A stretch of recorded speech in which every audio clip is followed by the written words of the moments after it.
Disutradarai oleh Roderick Cabrido, film ini menceritakan kisah dari 3 generasi keluarga Malari yang hidup dari periode waktu dan saling terikat satu sama lain.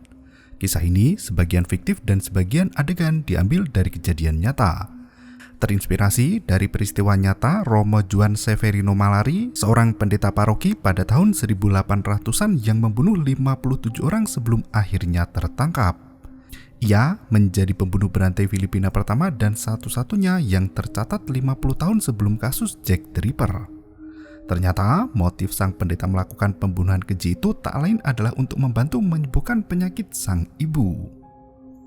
Dan berikut ceritanya.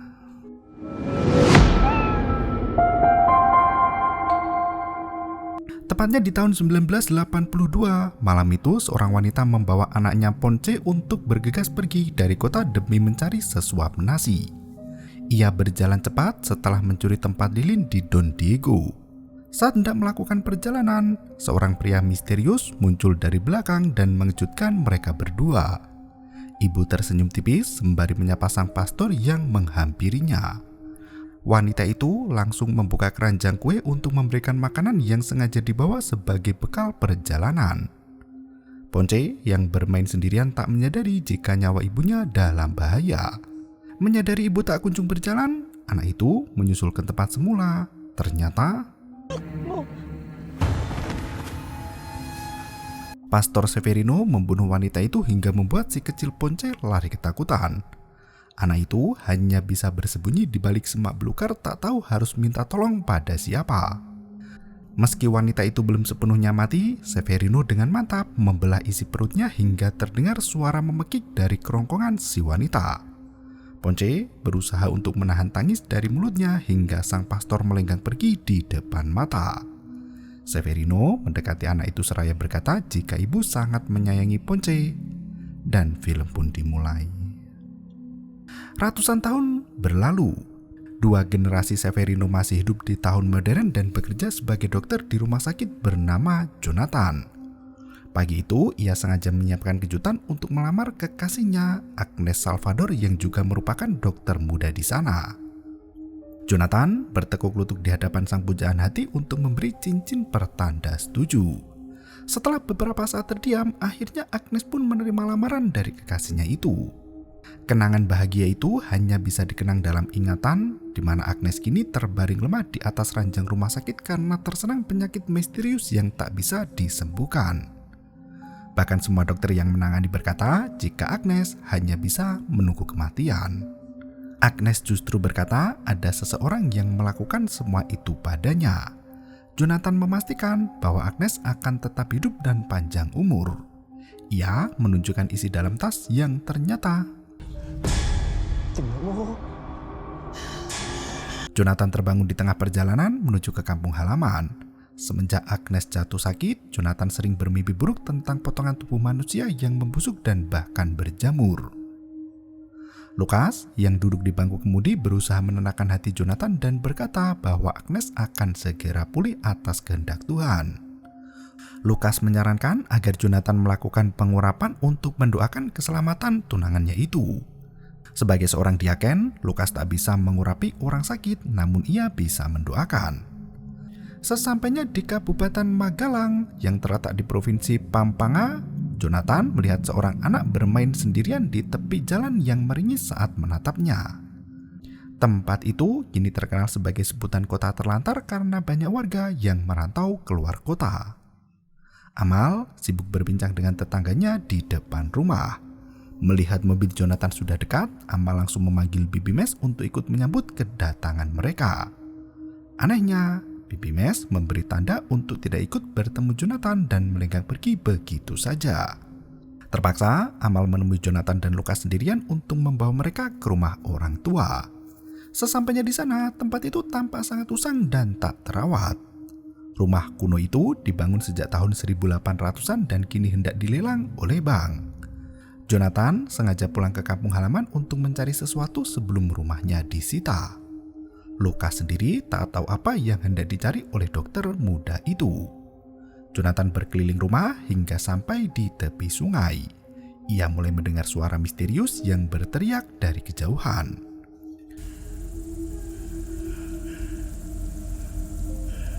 Amal mengejutkan Jonathan yang termenung sendirian di sana. Ia mengajak pria itu untuk kembali masuk ke dalam rumah dan menunjukkan berbagai benda berharga yang hendak dijual sebelum rumah itu disita. Amal menjelaskan setelah Jonathan menandatangani semua berkas bank, perabotan yang tertinggal akan segera diangkut untuk diserahkan pada pembeli. Amal menunjukkan lukisan dua pria dan satu wanita yang merupakan garis leluhur Jonathan. Lukisan wanita itu bernama Donna Facunda yang merupakan nenek dari nenek buyut Jonathan. Sementara pria yang paling ujung bernama John Ray Mallory yang merupakan kakek buyut atau cucu Donna Facunda. Ray bekerja sebagai dokumenter selama Perang Dunia II. Jonathan cukup takjub dengan pekerjaan kakek buyutnya yang gemar membuat film perang secara independen itu. Amal melanjutkan bahwa pria yang berada di tengah bernama Pastor Juan Severino Mallory. Severino adalah putra dari Don Facunda yang bekerja sebagai pastor paroki. Nasnya, Severino mati digantung setelah dinyatakan bersalah atas kasus pembunuhan berantai. Kursi goyang yang berada di ruangan itu ikut bergetar ketika mendengar cerita tentang kengerian Severino. Jonathan terkesiap dan mendekati kursi goyang yang berada di depan cermin. Ia bisa melihat sosok wanita tua yang berdiri tepat di sudut kamar. Seketika itu,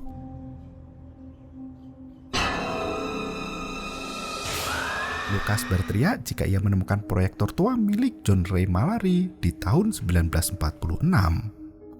Amal berpamitan untuk pergi. Ia berkata jika gosip di kota tentang keturunan Mallory masih tetap sama. Warga belum menerima kedatangan garis keturunan keluarga Mallory ke kota itu. Warga masih dibayangi rasa takut atas kasus pembunuhan yang terjadi ratusan tahun lalu. Lucas menghentikan pembicaraan Amal dan meminta gadis itu untuk mengantar ke gereja terdekat. Jonathan menggunakan waktunya untuk mencari ruang rahasia yang ada di rumah itu. Alih-alih menemukan ruang rahasia, ia justru melihat rekaman kamera milik kakek buyut menyala sendiri.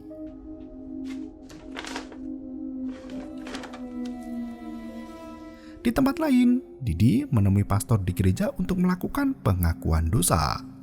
Ia bertanya apakah seorang non-biner diterima di agama mereka itu? Pastor Mac menjelaskan bahwasannya gereja tak setuju jika ada orang yang mengubah apapun yang Tuhan berikan. Namun, jika itu membuat Didi dekat dengan Tuhan, maka lakukanlah. Didi langsung keluar dari bilik pengakuan dosa dengan ponsel yang masih merekam. Ternyata ia sengaja membuat video itu untuk diviralkan bahwasannya gereja di kota mereka adalah sesat dengan dalih Pastor Max setuju dengan berbagai gender termasuk transpuan. Lucas yang mengetahui hal itu langsung marah besar dan menghancurkan ponsel Didi. Pastor Max tak sampai hati melihat Didi dan berjanji akan mengganti ponselnya nanti. Didi masih terus menghina dan berkata jika ponsel itu adalah hasil curian dari pelanggan seksnya. Ia melenggang pergi sembari menggoda Pastor Mac yang hanya bisa menggeleng kepala. Pastor Mac membawa diaken Lucas untuk menuju ke kamarnya. Gereja itu masih dikunci warga setelah terjadi kasus pembunuhan berantai yang dilakukan Pastor Severino. Kamar yang akan ditempati Lucas pun dibersihkan sejak seminari terakhir. Lucas menegaskan jika ia hanya singgah selama beberapa minggu sampai selesai mengurus pemberkasan warisan keluarga Mallory. Melihat kesetiaan Lucas pada Mallory, Pastor Mac langsung tahu jika pemuda itu adalah keturunan dari keluarga Alarcon di gua-gua. Ia mengungkapkan rasa penasarannya pada kisah Pastor Severino Mallory yang hingga kini menjadi momok menakutkan bagi warga kota Magelang. Pastor Mac menunjukkan patung Severino yang disimpan di gudang belakang gereja. Lucas ternyata melihat patung itu di sana karena seharusnya bisa diletakkan di tempat yang lebih layak. Pastor Mac menceritakan jika patung itu dibawa oleh Donna untuk merayakan pengangkatan Severino saat jadi pastor paroki di tahun 1812.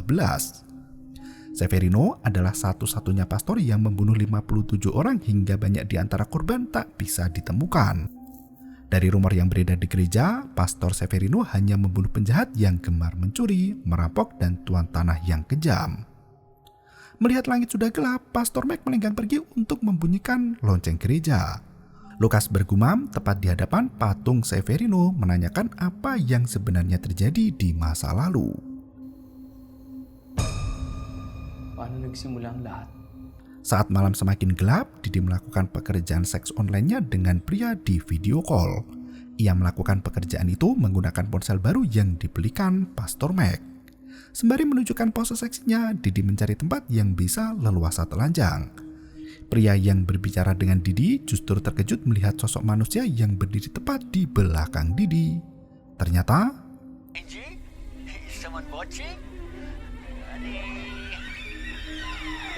sosok mengerikan itu langsung menyerang Didi tanpa ampun hingga darah mengucur membasahi badan.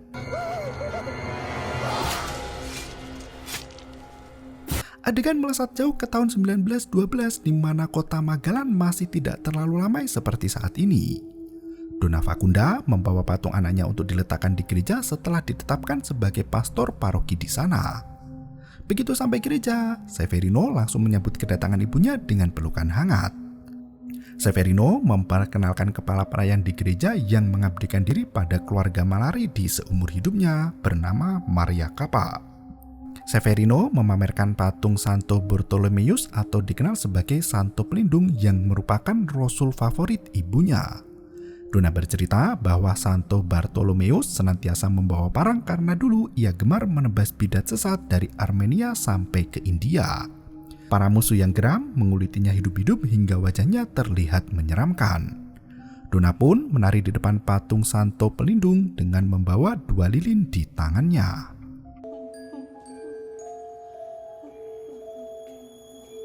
Saat malam tiba, Severino dan Donna tinggal di rumah Magalang yang berada di belakang gereja bersama para pelayan. Severino terhenyak melihat kalung jimat yang dikenakan ibunya. Ternyata Donna sangat tertarik dengan pengobatan alternatif yang melibatkan sihir di dalamnya. Severino pamit pergi ke gereja karena sebagai pastor paroki ia harus tidur di tempat ibadah. Karena esok hari Severino hendak pergi ke Manila, Donna meminta dipanggilkan Juanco untuk menemani karena tak ada satupun laki-laki di rumah itu. Donna mulai batuk dan meminta Maria untuk membuatkan teh kamomil yang hangat. Anehnya, seorang pelayan bernama Nives memanggil Donna dan langsung menyeretnya masuk ke dalam kamar rahasia.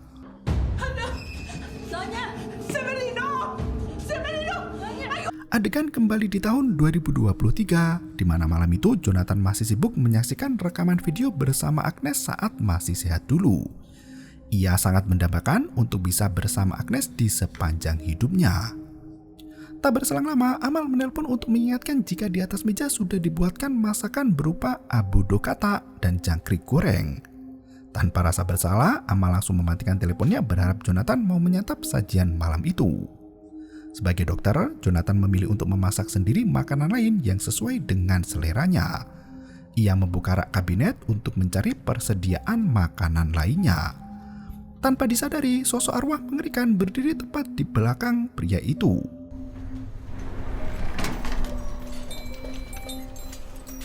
Jonathan ketakutan melihat rak terbuka dengan sendirinya.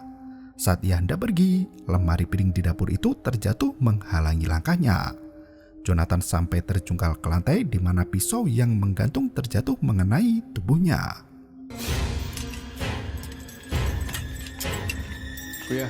Lukas datang dengan wajah keheranan.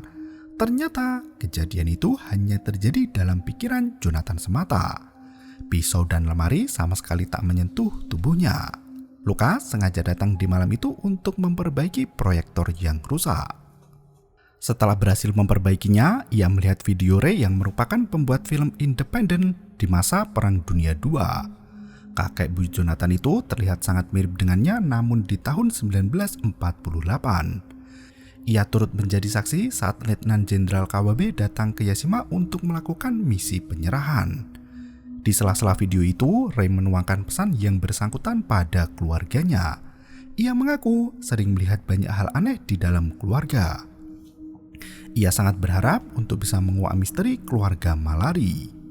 Ia memanggil nama Jonathan dan berkata ada 2 rekaman penting yang membuktikan keanehan dalam keluarga Malari. Jonathan dan Lukas terperanjat mendengar nama itu. Seolah Ray tahu jika cicitnya akan bernama Jonathan, sementara di tahun 1948 Ray sama sekali belum punya anak. Pagi harinya, 2 orang polisi datang ke gereja untuk menanyakan tentang Didi. Sersan Fisbal dan Sancho langsung bertanya pada Lukas kemana saja pria itu sejak pukul 10 malam hingga 1 dini hari. Lukas menegaskan jika ia menonton film di rumah Jonathan semalaman suntuk. Pastor Mac balik bertanya pada 2 polisi itu apakah benar Didi Malangupas ditemukan mati dengan tubuh termutilasi. Polisi pun membenarkan hal tersebut. Meski mereka belum merilis beritanya, namun kabar itu langsung menyebar dari mulut ke mulut hingga sampai ke telinga Pastor Mac. Polisi tak menutup kemungkinan jika Lukas maupun Dr. Jonathan terlibat dalam kasus pembunuhan itu. Apalagi ada motif lain yang bisa digunakan untuk memberatkan Dr. Jonathan. Polisi meminta Lukas untuk menasihati Jonathan agar lebih santai saat ditanya baik-baik. Rupanya kedua polisi itu sudah menemui Jonathan sebelum akhirnya pergi ke gereja. Setelah polisi itu pergi, Lukas tak sabar memarahi Jonathan. Ia meminta Jonathan untuk lebih bersikap tenang dan tidak gegabah. Apalagi kini polisi mencurigai Jonathan yang baru datang semalaman dan langsung terjadi pembunuhan. Lukas meminta Jonathan untuk kembali ke Manila daripada tersandung masalah besar di sana dan ditetapkan sebagai tersangka. Jonathan sama sekali tak bersedia kembali ke Manila sebelum menemukan rahasia keluarga Malari. Ia menceritakan pengalaman saat kecil dulu di mana nenek dari nenek buyutnya Donna sering berdiam diri di ruang rahasia. Jonathan yakin nenek buyut mengkonsumsi herbal yang bisa membuatnya hidup selama itu. Ternyata Jonathan kecil pernah masuk ke ruang rahasia itu dan melihat neneknya sibuk melumuri tubuh di depan lilin hitam. Melihat ada kalung di atas meja, Jonathan langsung memakai perhiasan itu ke lehernya. Donna sibuk membaca mantra dengan mata tertutup hingga tak tahu jika cicitnya ada di sana. Ray, kakek buyut Jonathan, membekap mulut anak itu dan memperingatkan agar tidak mengganggu nenek buyut saat sedang menjalani pengobatan untuk tetap hidup. Ray membawa cicitnya keluar dari ruang rahasia itu, namun ternyata semua arwah yang mati dibunuh muncul dengan membawa dendam. Mereka menatap ke keturunan Malari yang keji dan Severino datang dengan tubuh berlumuran darah. Ray membawa Jonathan untuk pergi melewati pintu agar tidak bertemu dengan Severino. Jonathan dewasa berkata jika ia tak ingat apa yang terjadi selanjutnya karena saat itu usianya baru 4 tahun. Jika ia tahu cara rahasia yang dilakukan nenek buyut, Jonathan yakin bisa menyembuhkan penyakit kekasihnya. Lukas berkata jika Donna lahir di tahun 1761 namun tak ada yang tahu kapan meninggalnya. Jika kini masih hidup, maka sekarang berusia 262 tahun. Sementara John Ray Malari diketahui lahir di tahun 1912 dan meninggal 36 tahun berikutnya di tahun 1948.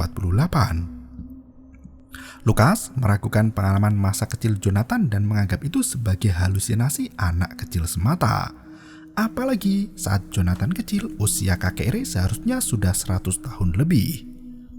Untuk membuktikan omongan itu, Jonathan menunjukkan kalung jimat yang ia curi di ruang rahasia nenek buyut saat masih kecil dulu. Waktu kembali mundur di era Perang Dunia II.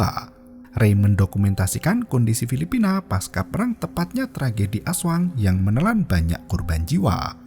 Ia hendak menyerahkan video dokumenter itu kepada konsul jenderal. Ucapan Ray mendapat tanggapan skeptis dari Jefferson hingga pria itu marah dan langsung menutup teleponnya. Malam harinya, Ray yang galau berat sempat ketiduran di atas meja kerja. Saat terbangun, ia melihat sosok wanita tua yang duduk di depan jendela. Ia mendekati wanita itu yang ternyata adalah Maria Capa, pelayan setia keluarga Malari. Onsing, pelayan Ray saat ini adalah cicitnya. Maria berkata jika keluarganya sudah bersumpah untuk terus melayani keluarga Malari sejak pertama kali bertemu Donna Facunda di usia belia dulu. Maria mengaku berumur panjang dan sangat senang masih bisa melayani generasi terbaru keluarga Malari, yaitu John Ray Malari. Ia berkata sudah banyak orang yang menunggu di ruang bawah tanah untuk ikut menyaksikan film dokumenter Aswang yang dibuat oleh Ray. Pria itu langsung turun ke bawah dan benar saja semua orang tertawa menyaksikan mayat bergelimpangan di hutan Luzon. Mereka saling menertawakan diri sendiri, bahkan ada yang berteriak jika kedua bola mata di raganya terlepas seperti bola pingpong. Ray yang ketakutan pun langsung naik ke atas dan bercerita pada Konsing apa yang terjadi. Konsing menegaskan tak ada satu orang pun di ruang bawah tanah. Tak berselang lama, istri Ray yang bernama Felicity datang berkunjung. Felicity menegaskan jika Jefferson meminta role film itu diserahkan karena proyek dokumenter telah usai. Konsing terkejut karena ternyata Ray sudah menikah. Felicity bercerita jika mereka menikah di tahun lalu di Honolulu. Ray membanggakan istri Amerikanya itu yang tidak terlihat seperti orang Amerika. Felicity memberi kabar gembira jika dirinya sudah hamil 3 bulan. Felicity mengajak suaminya untuk kembali ke Amerika. Ray berkata jika ia hendak meneliti leluhurnya Severino yang dikenal sebagai pembunuh berantai paling mengerikan di Filipina.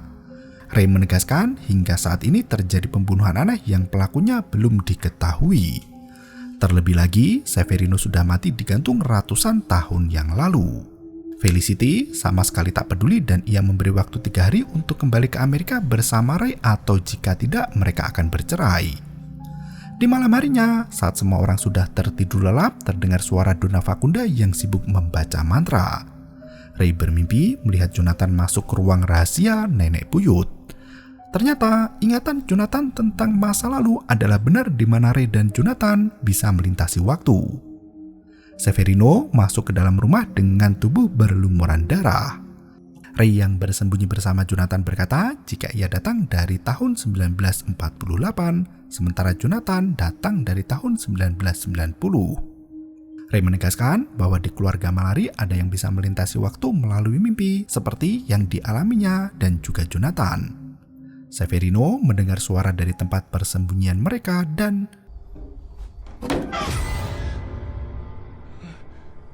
saat terbangun, Ray tidak sengaja membawa selimut milik Jonathan. Ia langsung tidur kembali dengan membawa kamera agar bisa merekam perjalanannya sebagai pengelana waktu. Sosok kaki manusia terlihat melayang saat Ray meninggalkan kamar.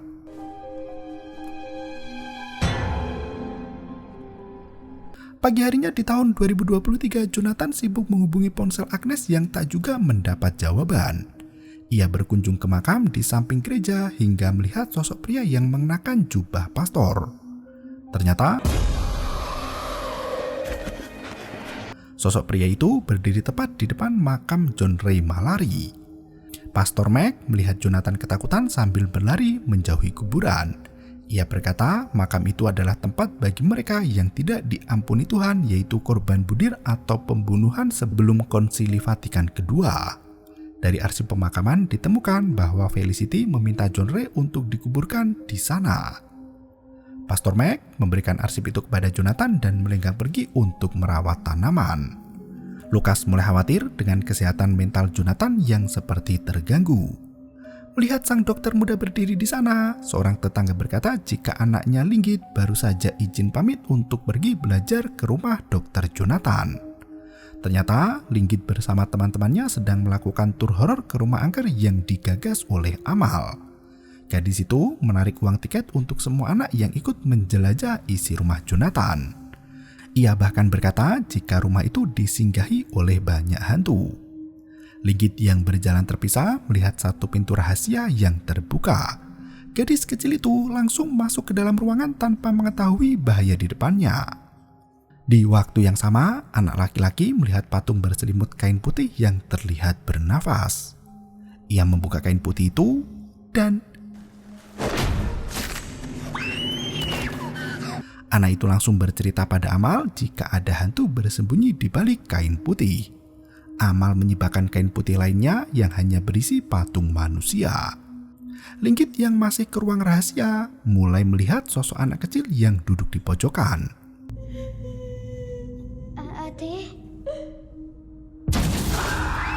Suara teriakan Linggit sampai membuat Amal dan yang lain terkejut bukan kepalang. Mereka mencari keberadaan Linggit di ruang rahasia di mana gadis itu hanya berdiri termenung tanpa suara.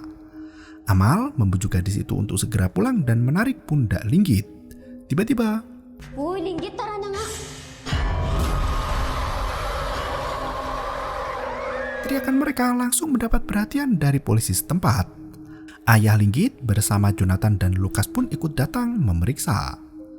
Sebelum pergi, Linggit memberikan lempengan besi berisi pita rekaman film untuk Jonathan. Ia berkata para arwah di sana memberikan untuknya. Sancho terpaksa menangkap Amal karena sering membuka jasa horor seperti itu pada anak-anak. Bahkan, Bibi Mes ikut jadi tersangka. Malam harinya, Bibi Mes hendak kembali pulang ke Magelang. Ia berjalan sendirian di tengah hutan sembari menunggu jemputan datang. Dari belakang muncul sosok berjubah hitam yang mengikutinya. Ia tertegun saat mendengar derap langkah kaki di belakang, sementara malam itu bulan tampak merah. Pagi harinya, Lukas menemui Jonathan yang sedang menyapu halaman samping rumah. Ia sangat heran dengan sikap Jonathan yang tega membohongi sahabatnya sendiri. Lukas membawa Agnes ke Magelang hanya untuk membantu Jonathan agar bisa segera sembuh dari halusinasi. Agnes hampir menangis melihat Jonathan yang tiba-tiba ghosting setelah melamarnya. Apalagi Jonathan mengabarkan kabar bohong terkait kesehatan yang sebenarnya baik-baik saja. Jonathan menjelaskan jika ia bisa melintas ke masa depan. Ia bisa melihat Agnes sakit keras dan sekarat di masa depan. Agnes tersenyum sinis sembari melenggang pergi meninggalkan sang kekasih. Sandali lang. Agnes sangat murka melihat sikap Jonathan yang lebih mirip seperti Cenayang daripada dokter. Jonathan mulai menyalahkan Lukas yang merupakan keturunan dari salah satu pelayan keluarga Malari. Ia terganggu dengan kehadiran Lukas yang terus-menerus mengikutinya hanya karena ibu Jonathan menyekolahkan Lukas sampai tuntas. Jonathan merasa risih karena Lukas tak berhenti mengutit bahkan melibatkan diri dalam semua urusannya. Mendengar kata jahat dari mulut Jonathan, Agnes tak mau peduli lagi. Wanita itu langsung pergi tanpa menoleh ke belakang. Lukas ikut pergi dan berkata jika ia hanya berusaha untuk membantu. Saat Agnes hendak pergi ke Manila, Jonathan menghadang di depan pintu hotel. Ia masih berusaha menjelaskan semua hal pada kekasihnya itu. Ternyata setelah melamar Agnes, Jonathan bermimpi tentang masa depan di mana Agnes menderita suatu penyakit yang tak bisa disembuhkan. Ia tak mau jadi penyebab kematian wanita tercinta. Jonathan memohon dengan penuh keyakinan agar Agnes menunggu kepulangannya di Manila. Agnes justru bersikeras untuk menemani Jonathan di sana. Ia hendak melakukan semuanya bersama-sama. Untuk membuktikan omongannya, Jonathan membawa Agnes untuk melihat video kakek buyutnya, John Ray Malaris. Isi dalam video itu memperlihatkan kota Magelang di tahun 1812 di mana Ray berhasil membawa kamera ke masa lalu dan merekam semua itu. Ray bahkan merekam sosok Donna Fakunda dan Severino yang tinggal di rumah tersebut. Ray bercerita panjang lebar tentang sosok Severino yang merupakan pastor paroki baik hati. Severino gemar membela orang miskin dalam setiap isi khotbahnya. Seiring berjalannya waktu, penyakit Donna semakin parah hingga berada di ambang kematian. Seminggu setelah Donna jatuh sakit, korban pembunuhan pertama pun terdengar di kalangan warga. Ray kembali ke rumah Donna Fakunda dan melihat wanita itu sehat walafiat bahkan tampak lebih muda dari usia yang seharusnya. Jonathan meyakini pengorbanan itu adalah rahasia terbesar dalam keluarganya. Ia membujuk Agnes untuk membiarkannya menemukan pengobatan mujarab yang sudah menjadi rahasia keluarga Malari. Agnes meyakini pengobatan yang dilakukan Severino adalah obat tradisional abad ke-19 atau sihir. Agnes bersedia membantu Jonathan untuk mencari rahasia pengobatan di keluarga Malari.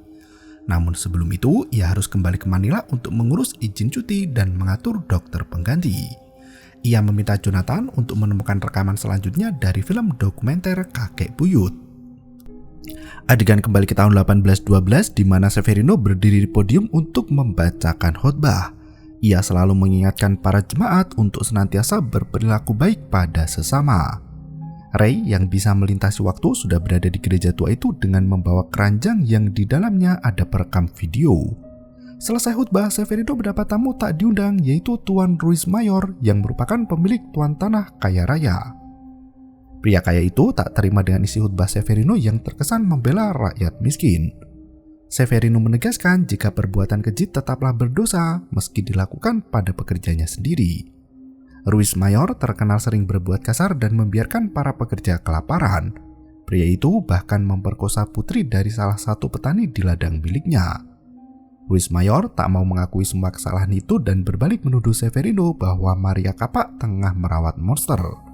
Maria menyebar kabar jika Santo Bartolomeus sering berkeliaran di malam hari untuk melakukan mutilasi pada korban seperti apa yang disukai Ruiz Mayor. Neves memotong pembicaraan mereka berdua sembari berkata jika Donna Facunda kembali jatuh sakit. Severino langsung pulang ke rumah untuk melihat kondisi ibunya. Ia sempat bertanya pada Maria apa yang terjadi, namun pelayan itu tak mau menjawab. Donna muncul dengan kursi roda di mana wajahnya tampak sangat tua dan tubuhnya lemah tak bertenaga. Di malam yang semakin larut, kondisi Donna semakin memburuk hingga sekarat.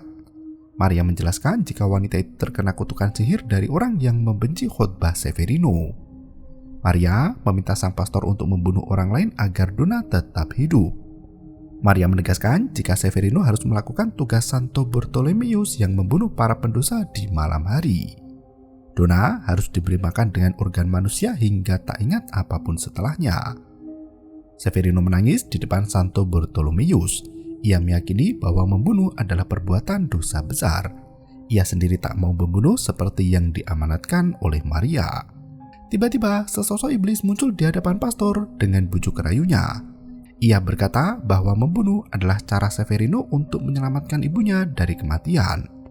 Saat Severino berhasil membunuh satu orang jahat, maka banyak korban di masa depan yang berhasil diselamatkan olehnya. Dengan lagak seorang pastor, iblis itu berkata bahwa mereka harus menyerupai Tuhan dan membantunya untuk membersihkan dunia. Severino menegaskan bahwa manusia tidak boleh menghakimi dan menghukum sesama manusia lainnya karena semua itu adalah kuasa Sang Ilah.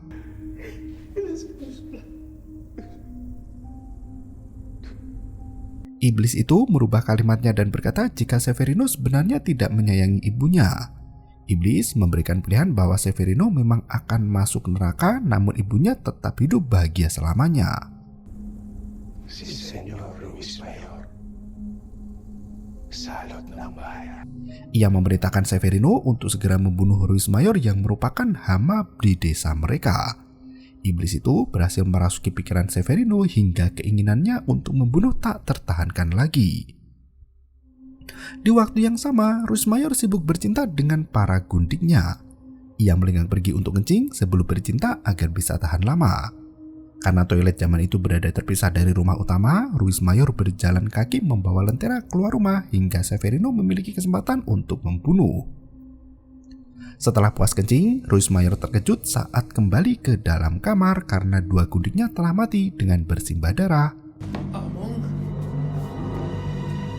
Meski Ruiz Mayor berteriak mohon ampun, Severino tak henti mencabik tubuh pria pendosa itu hingga kehilangan nyawa. Severino tak lupa membelah perutnya dan membawa semua organ dalamnya untuk dijadikan obat. Sekembalinya di rumah, Maria bercerita jika Donna sudah lama menyembunyikan penyakit paru-paru yang membuat wanita itu sekarat. Neves mengungkapkan bahwa kedatangan Donna ke Magalan adalah untuk menemani Severino di akhir hayatnya. Di malam saat Severino pergi ke Manila, Neves membawa Donna ke ruang rahasia di mana Maria Kapak sedang melakukan ritual dengan mantra sihir yang sangat kuat. Dengan polosnya, Donna bertanya apa yang sedang dilakukan Maria. Severino? Donna yang ketakutan berteriak memanggil Severino yang naasnya sudah berangkat ke Manila. Ternyata Maria sengaja memantrai Donna agar bisa kekal abadi di dunia dan para pelayan selalu mendapat keuntungan darinya. Severino sangat marah, namun ia tak bisa membunuh Maria karena hanya wanita penyihir itu yang bisa merawat ibunya. Donna keluar dari ruang rahasia dengan tubuh sempurna seperti waktu muda dulu. Severino menikmati momen paling bahagianya saat berdansa dengan ibu tercinta. Sementara Maria dan Neves menampakkan wujud aslinya sebagai iblis bertubuh manusia. Ray merekam semua itu dari luar rumahnya sendiri hingga tertegun menyadari rahasia kelam dari keluarga Malari. Di tahun 2023 malam itu Jonathan mencari rekaman terakhir dari rahasia kedua keluarganya sendiri. Setelah mencari di rak sepatu, ia berhasil menemukan pita film itu. Dari belakang muncul sosok Bibi Mes yang berdiri memunggungi Jonathan. Hal itu membuat dokter muda terperanjat dan menyapa bibinya. Ternyata Jonathan merangkak ke bawah meja di mana kursi mulai menghimpit tubuhnya. Bibi Mes berjalan cepat mendekati meja itu dan Jonathan berusaha untuk tetap tenang dan memejamkan mata berharap sosok hantu wanita itu segera hilang. Namun tiba-tiba, wala. Lucas memanggil dari bawah bersama 2 polisi yang membuat sosok hantu menghilang. Polisi itu menginterogasi Jonathan setelah Bibi Mes terbunuh di ladang tadi malam. Mereka meminta maaf sudah curiga karena terbukti bukan Jonathan pembunuhnya. Selama beberapa hari, polisi mengawasi rumah Jonathan di mana dokter muda itu tidak meninggalkan rumah di malam pembunuhan Bibi Mes. Jonathan justru khawatir jika ia yang akan jadi korban pembunuhan berikutnya. Polisi menegaskan jika pembunuh itu hanya menyasar orang jahat yang dianggap sebagai sampah masyarakat. Didi dan Bibi Mes terkenal akan watak jahatnya yang sering membuat gaduh di kota Magalang. Pembunuh bersikap sebagai hakim sekaligus algojo yang tak ragu menghabisi nyawa korbannya. Polisi memperingatkan agar semua orang berhati-hati terutama di malam hari. Setelah polisi itu pergi, Jonathan meminta maaf pada Lucas setelah ucapan pahitnya beberapa hari yang lalu. Ia menceritakan mimpi buruknya tentang Agnes yang selalu muncul berulang kali tepat setelah Jonathan melamarnya. Dalam mimpi itu, Agnes berkata ada seseorang yang akan menyakitinya dan orang itu bernama Lucas. Jonathan meyakini Lucas akan menyakiti Agnes cepat atau lambat. Ia tak mau hal itu terjadi dan harus mencegahnya sedini mungkin. Lucas sama sekali tak mampu berkata-kata dan melenggang pergi begitu saja. Jonathan melanjutkan harinya dengan melihat isi rekaman ketiga yang dibuat kakek buyutnya. Ray menegaskan pada Jonathan jika pengalaman mimpi sering disebut sebagai proyeksi astral di Amerika saat jiwa manusia terbang melintasi waktu di alam bawah sadarnya. Ray dan Jonathan tak hanya bisa melintasi ke masa lalu, namun mereka juga bisa melesat ke masa depan. Ray mengingatkan Jonathan saat mereka bersama-sama melakukan proyeksi astral ke masa lalu hingga berjumpa di alam mimpi. Ia menasihati Jonathan kecil untuk tidak kembali ke masa lalu karena situasi sangat berbahaya di sana. Ray berkata hendak menemui Jonathan dewasa ke masa lalu Malari dengan membawa selimut Jonathan kecil. Di tengah rekaman video, Ray mendapat telepon dari Frederick jika Felicity menghilang dan pergi menemui Ray di Manila. Ia meralat perkataannya dan meminta Jonathan untuk jangan kembali ke masa lalu saat itu karena situasi sangat berbahaya. Alih-alih menunggu Jonathan datang dari masa depan, Ray memilih untuk berkelana mencari istri tercinta. Naasnya, Jonathan tidak mendengar pesan terakhir dari kakek buyutnya itu. Ia langsung tidur dan menggenggam kalung jimat nenek buyut untuk kembali ke tahun 1812.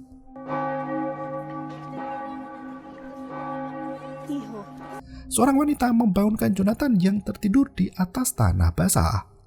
Melihat jimat di leher Jonathan, wanita itu berkata jika jimat itu sudah dibuangnya sendiri yang dibeli oleh Dona Fakunda. Ia menjelaskan jika situasi desa sangat berbahaya karena maraknya pembunuhan. Semua orang memilih untuk mengungsi dari desa itu menuju keluar daerah yang jauh. Jonathan langsung bertanya pada petugas yang berjaga di rumah Dona Fakunda. Jonathan menjelaskan jika Pastor Severino adalah pelaku dari semua pembunuhan itu. Petugas polisi saat itu tak ada yang percaya dengan Jonathan. Mereka sampai tertawa terbahak-bahak sembari berkata jika pastor paroki tak akan mungkin berbuat dosa. Di waktu yang sama, Agnes menemui Pastor Mac untuk meminta bantuan. Pastor Mac mengaku tak bisa melayani Agnes hari itu karena sudah ada janji temu dengan Uskup Agung untuk membicarakan kejahatan di paroki. Melihat parang di tangan Pastor Mac membuat Agnes bungkam 1000 bahasa. Sebelum pria itu pergi, Agnes bertanya terkait sihir dan ilmu hitam yang terkenal di kota Magalang. Pastor Mac menuturkan jika dia akan Lucas lebih tahu tentang semua hal itu. Sebagai keturunan Maria Kapak dari keluarga Alarcon, memang terkenal mahir ilmu sihir. Bahkan mereka dikabarkan menguasai segala bentuk ilmu hitam. Nama lengkap kepala pelayan di keluarga Malari adalah Maria Kapakosia Alarcon yang merupakan nenek moyang dari Lucas Alarcon Segundo. Pastor Mac melenggang pergi karena Uskup Agung tak berhenti menghubunginya di ponselnya. Di tempat lain, Jonathan masih berkelana di dimensi masa lalu dan jalan kaki menuju rumah nenek moyangnya. Sesampainya di rumahnya sendiri di versi masa lalu, Tempat itu masih terawat dan berbentuk sama seperti sekarang. Jonathan mendengar keributan di sebuah kamar yang ternyata Severino bersama Maria sibuk mengeluarkan organ dalam manusia dari perut mereka. Severino membunuh satu pelayannya yang ketahuan berselingkuh sampai hamil. Severino menyuruh pelayannya itu untuk diam karena yang ada di otaknya hanya tentang kesembuhan ibu tercinta. Maria mengambil hati manusia dan berkata jika Donna Facunda menyukai sajian itu. Terdengar suara dentuman dari lantai atas di mana Donna sudah kelaparan. Severino masuk ke kamar ibunya di mana tubuh wanita itu diikat menggunakan rantai besi. Tubuh Donna yang semakin lemah akibat dari pengaruh sihir pun mulai menunjukkan wujud aslinya sebagai Dracula. Wanita itu menenggalkan separuh badannya sembari berterbangan kian kemari menunggu makanan tiba. Melihat sajian organ dalam manusia, Donna langsung menyantap makanan favoritnya itu dengan sangat lahap. Setelah kenyang makan, sayap kelelawar itu pun menghilang dan Donna kembali ke wujud manusia biasa. Malusog ang sisiw. Maria justru berkata jika makhluk di dalam tubuh Donna masih sehat walafiat. Jonathan yang bersembunyi di bawah ranjang terlihat ketakutan bukan kepalang. Di waktu yang sama, Agnes mengintip ke dalam kamar Lukas di gereja. Ia sama sekali tak menduga jika pria itu adalah sosok pembunuh berjubah hitam yang selama ini berbuat keributan di kota Magalang. Setelah membunuh, Lukas bersimpuh di hadapan Tuhan dan menyakiti dirinya sendiri sebagai wujud dari penyesalan dosa. Naasnya, Lukas memergoki Agnes berdiri di luar jendela. Ia langsung mengejar wanita itu dan membawanya masuk ke dalam kamar. Lukas menjelaskan jika ia tak akan menyakiti Agnes selama wanita itu mau bergabung dengan tradisi di keluarga Alarcon. Agnes menendang pria itu sampai terpental cukup jauh. Agnes membawa seorang anak yang memergoki mereka berdua untuk segera pergi dari tempat yang terkutuk itu. Ia meminta anak itu untuk mencari bantuan sementara Agnes pergi ke rumah Jonathan. Naasnya, kunci mobil Agnes tertinggal di kamar Lukas. Ia segera naik ke asrama seminari dan mengambil kunci itu. Di waktu yang sama, Jonathan masih berada di tahun 1812. Jonathan menyandera nenek buyutnya sendiri dengan pisau dan membawanya keluar dari ruang rahasia. Melihat pria asing itu, Severino tampak kebingungan karena wajah mereka sangat mirip satu sama lain. Donna menjelaskan jika Jonathan adalah keturunan keluarga Malari dari masa depan yang jauh. Jonathan menceritakan apa yang terjadi pada Severino di 200 tahun ke depan. Donna tak mau jika anaknya dikenal sebagai monster yang gemar membunuh di masa depan. Ia hanya ingin Severino dikenang sebagai pastor paroki yang suci dari segala dosa. Donna menangis sembari bertanya apakah benar jika Severino adalah seorang pembunuh. Severino berkata jika ibunya sudah lama meninggal tepatnya setelah memuntahkan banyak darah. Jika bukan karena monster yang tumbuh di dalam tubuh Donna, maka wanita itu sudah lama tiada. Donna menangis mengetahui ada monster yang mengendalikan tubuhnya.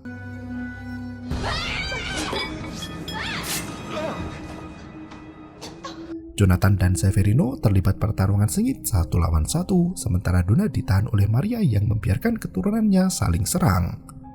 Di waktu yang sama, Agnes sudah tiba di rumah Jonathan dan berteriak jika ia sudah menemukan pelaku pembunuhan yang sebenarnya. Naasnya, Jonathan sudah tertidur pulas hingga sulit dibangunkan. Jonathan masih bergulat dengan kakek buyutnya dan membujuk Severino untuk berhenti membunuh. Agnes mendengar suara derap langkah kaki menyusulnya yang ternyata itu adalah Lukas. Ia menodongkan pistol pada pria itu agar tidak menyakiti Jonathan.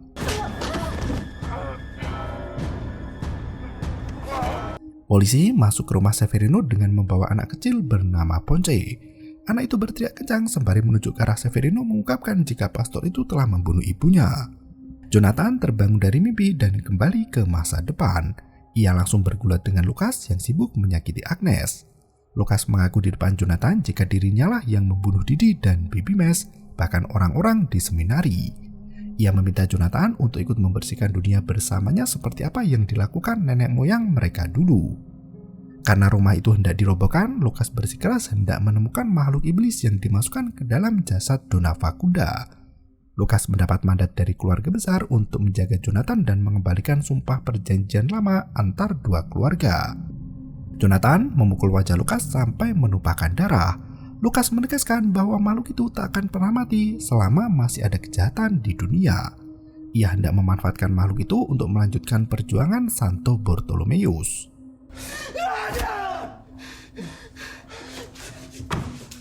Lukas sangat murka karena Jonathan tak ada di pihaknya. Ia mencekik pria itu dan memberi pilihan untuk bergabung dengannya atau mati bersama Agnes. Lukas berhasil menguasai keadaan dan bersiap untuk membunuh Jonathan seketika itu.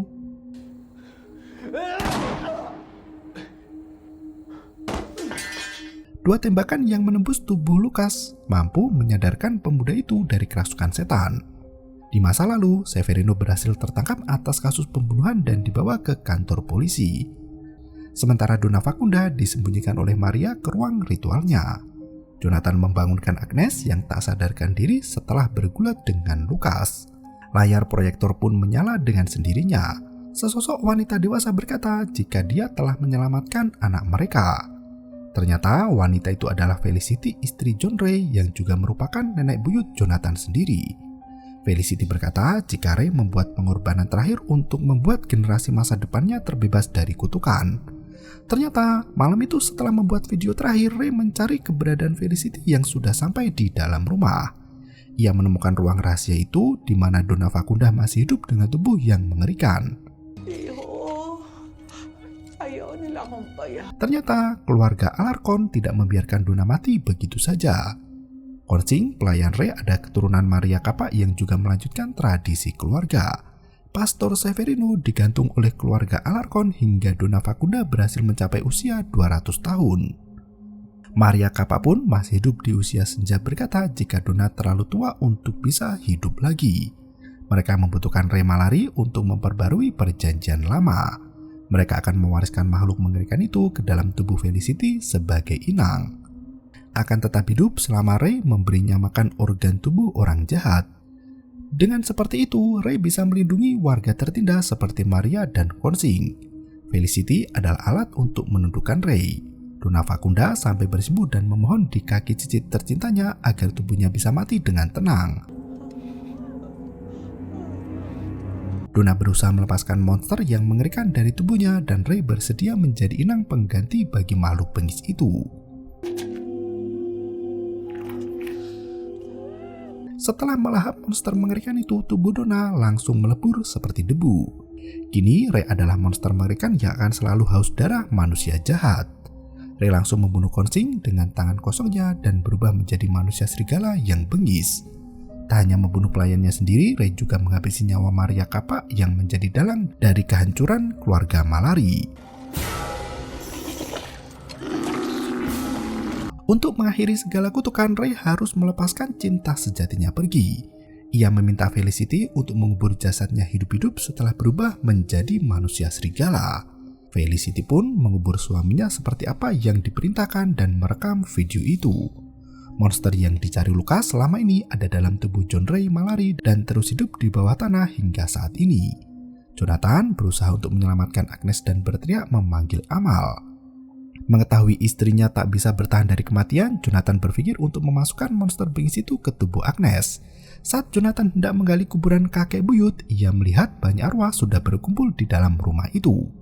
Mereka memohon belas kasihan dari Jonathan agar tidak melepaskan kutukan begitu saja. Jonathan tetap melenggang pergi dan mulai menggali makam di sebelah gereja. Banyak makhluk halus yang berusaha menghalangi Jonathan. Benar saja, sosok John Ray masih tetap hidup dengan tubuh yang utuh seperti dulu meski sudah dikubur puluhan tahun lamanya. Arwah Severino muncul dan menasihati Jonathan agar tidak melakukan kesalahan yang sama sepertinya dulu. Meski Donna bisa berumur panjang, namun jiwanya kini terbakar di neraka. Jonathan bersikeras mengatakan bahwa kehilangan orang tercinta lebih buruk dari jatuh ke neraka. Ia pun menebas kepala kakek buyut demi menghidupkan Agnes yang telah mati.